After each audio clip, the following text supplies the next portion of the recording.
रिया शुरू से ही तेज विद्यार्थी थी, लेकिन जैसे ही बोर्ड परीक्षा नजदीक आने लगी, उसका आत्मविश्वास दरकने लगा। उसे हर समय डर सताता, अगर मैं भूल जाऊं या माता पिता को निराश कर दूं तो।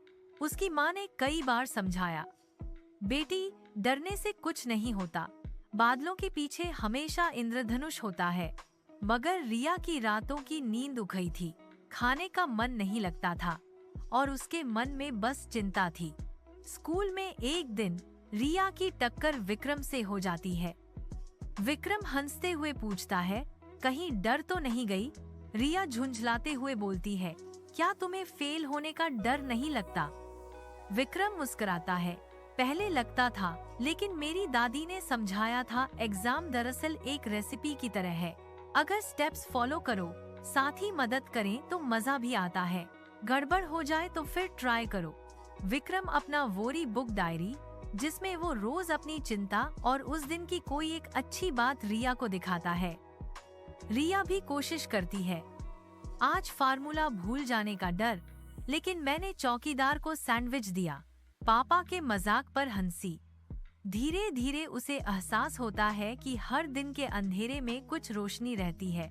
स्कूल काउंसलर फर्नांडीज मैम समझाती हैं, परीक्षा के डर की वजह है कि हम अपनी अंदर की रोशनी बुझा देते हैं। योजना, आत्म सहानुभूति और टीम वर्क। वो 3 नियम बताती हैं। समझदारी से पढ़ो, खूब आराम करो, मदद मांगो, शर्म मत करो, खुद पर दया करो। गलतियां सीख की ओर ले जाती हैं। फिर सभी बच्चों को अपनी सबसे बड़ी चिंता लिखकर डर मुक्त डिब्बे में डालने को कहती है। रिया लिखती है, माता पिता को निराश करने का डर, सहपाठियों की चिंताएं भी वही थीं। अब वे मिलकर डर से लड़ने लगे। सांस लेने की एक्सरसाइज, ग्रुप स्टडी और हल्का फुल्का हंसी मजाक। गणित की बोर्ड परीक्षा वाली सुबह रिया घबराई थी, लेकिन उसे मैम के शब्द याद आए। उसने धीरे धीरे सांस ली, फॉर्मूला दोहराया और खुद से कहा, मैं सक्षम हूँ, मैंने तैयारी की है। परीक्षा हॉल में विक्रम ने थम्स अप दिया। रिया ने मुस्कुराकर सूर्योदय की कल्पना की, जैसे हर सवाल एक रंग हो। अगर कोई मुश्किल सवाल आया तो पहले बाकी सवाल हल किए, फिर उस पर लौट आई।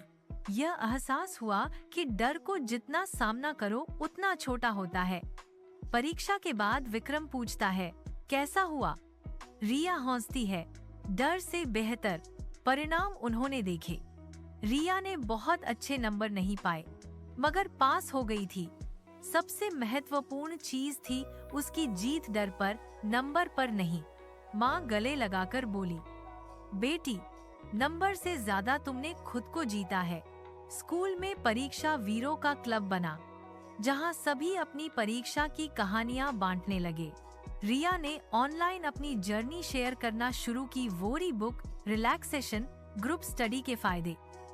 कई बच्चों ने उससे संपर्क किया और डर पर विजय पाने की सलाह ली। फर्नांडीज मैम के साथ मिलकर वे वेबिनार चलाने लगे, प्रेरक विद्यार्थी बुलाने लगे, जिन्होंने कठिन समय के बाद भी हिम्मत नहीं छोड़ी। रिया ने ध्यान, सकारात्मक सोच और आभार का अभ्यास सीखा। उसने छोटी क्लास के बच्चों को डर व्यक्त करने की कहानियां लिखने के लिए प्रेरित किया। एक छात्र ने रिया को लिखा, आपके वोरी बुक आइडिया ने मेरा डर कम किया। समझ आया कि एग्जाम याददाश्त के नहीं, मेहनत के टेस्ट हैं। रिया मुस्कुराई। उसकी कहानी अनगिनत बच्चों की जिंदगी में आशा की किरण बन गई थी।